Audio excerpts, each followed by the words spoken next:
vais donner la parole maintenant à Amélie Shelley, qui est à ma gauche, sociologue, qui est chercheur associé au CADIS, qui dépend de l'EHESS et du CNRS, qui est fondatrice de l'AIPER. AIPER, c'est l'analyse des islams politiques et des radicalisations, qui est auteur de Iran, autopsie du chiisme politique, paru au CERF en mai 2017, et chargé de cours de géopolitique à Dauphine et à l'IPSU. Eh bien, je vous donne la parole tout de suite. Beaucoup de choses, merci de m'avoir invité à cet événement. Ne vous inquiétez pas pour le temps de parole, je n'ai pas pour habitude de beaucoup m'étendre en règle générale. Donc, je suis là pour vous parler de l'Iran. Alors au départ, il s'agissait de caresser des contours géostratégiques, et puis finalement on m'a plutôt demandé de m'occuper de la situation en interne. Les deux sont extrêmement liés, donc je vais essayer de faire des ponts incessamment entre l'un et l'autre. Donc pour comprendre les ressorts de la politique interne et externe de l'Iran, il faut avant toute chose souligner l'idée que l'Iran est une sorte de laboratoire du Moyen-Orient. L'Iran me semble être le premier pays musulman à être entré dans ce que nous, occidentaux, nous avons tendance à appeler la modernité. La modernité, c'est-à-dire le fait d'élaborer des idéologies. Et effectivement, en 1979, ce n'est pas un chiisme attentiste qui a pris le pouvoir. De toute façon, il y aurait un trop grand paradoxe pour que ce puisse être le cas.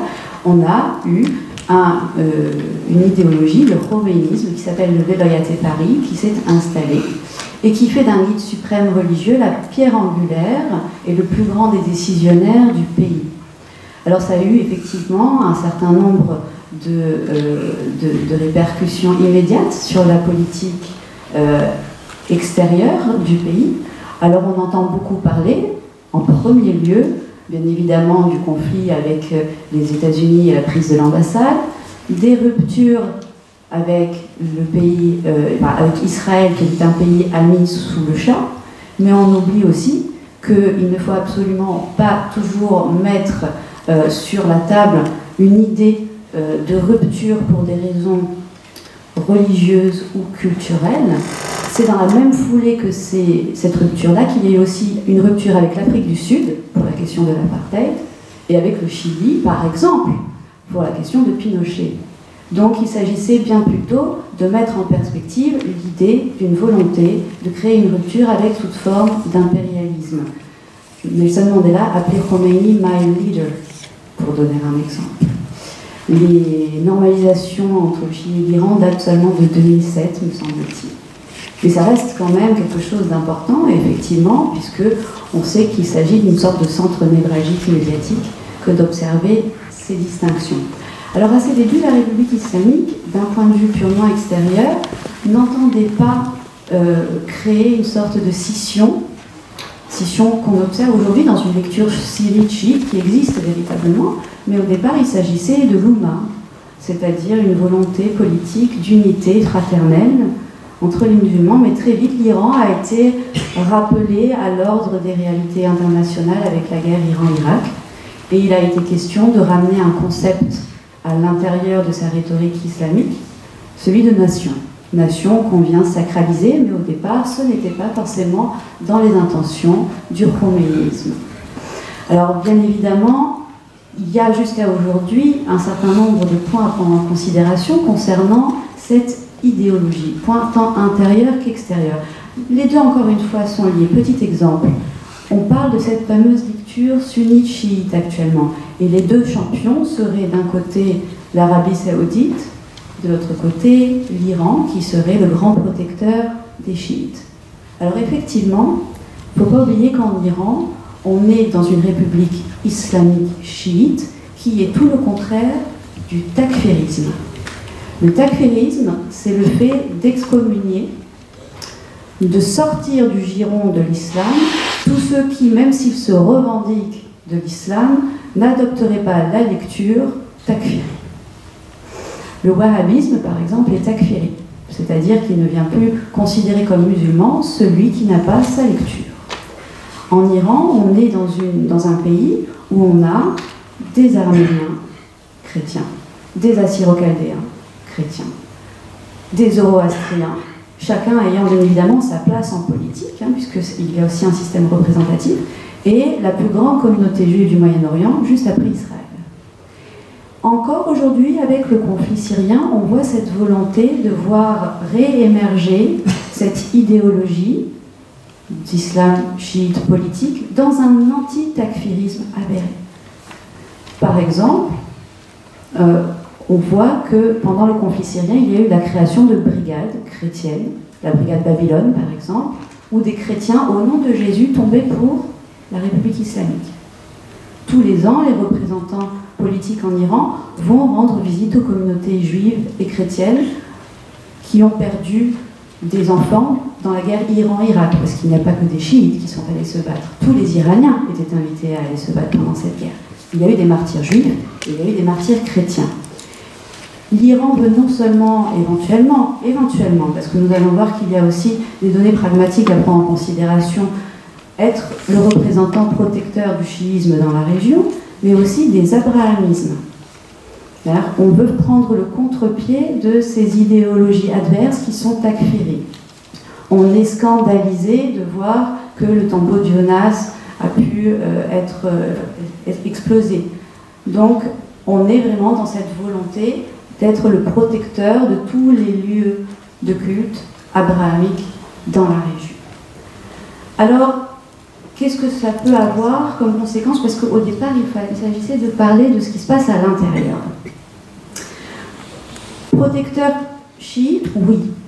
Ça a été d'ailleurs une des raisons pour lesquelles la population en interne, une fois qu'on s'est vu révéler pour la première fois de façon transparente les dépenses étatiques, a pu se sentir lésée.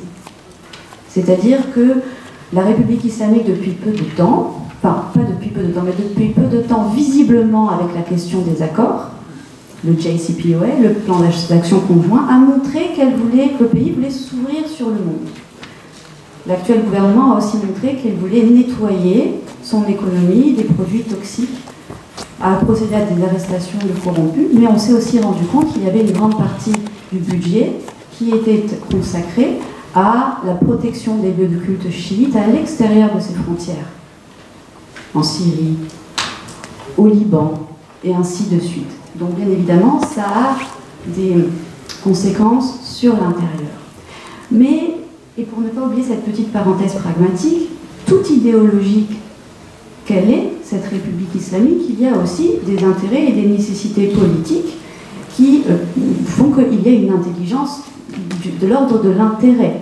C'est-à-dire ce n'est pas parce que la République islamique est chiite qu'elle ne va aller que dans le sens des chiites. C'est ce qui a permis à la République islamique, par exemple, de préférer avoir des liens beaucoup plus prononcés et beaucoup plus cordiaux avec l'Arménie chrétienne qu'avec l'Azerbaïdjan dans les années 90, par exemple.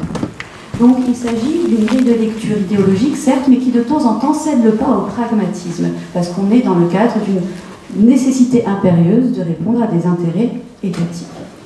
Alors, aujourd'hui, à l'intérieur, j'ai le temps, je parle trop 3 minutes. 3 minutes, bien.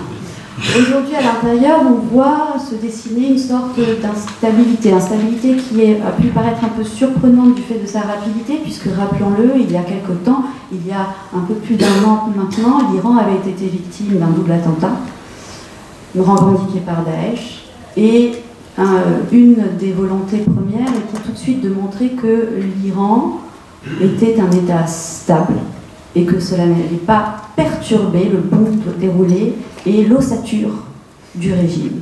Effectivement, aujourd'hui, il y a une sorte de décalage, une sorte de hiatus qui consiste en un manque de temps entre les attentes populaires de voir le pays sortir de la crise économique, donc cette crise économique qui serait l'apanage d'une gestion qui confisquerait au peuple iranien, selon eux, selon cette population, de ce qui lui revient en prolongeant idéologiquement la République islamique à l'extérieur de ses frontières, mais aussi et surtout le retrait unilatéral des États-Unis, qui empêche cette volonté de justement procéder et adopter un langage de négociation à l'international et de sortir de cette crise économique. Le hiatus, il est là. C'est qu'il faut que très rapidement la situation se règle parce qu'une partie de la population est à bout de souffle, sauf que le fait de nettoyer l'économie de ces produits financiers toxiques, par exemple, ou de nettoyer le pays de la corruption et de voir les retombées économiques d'un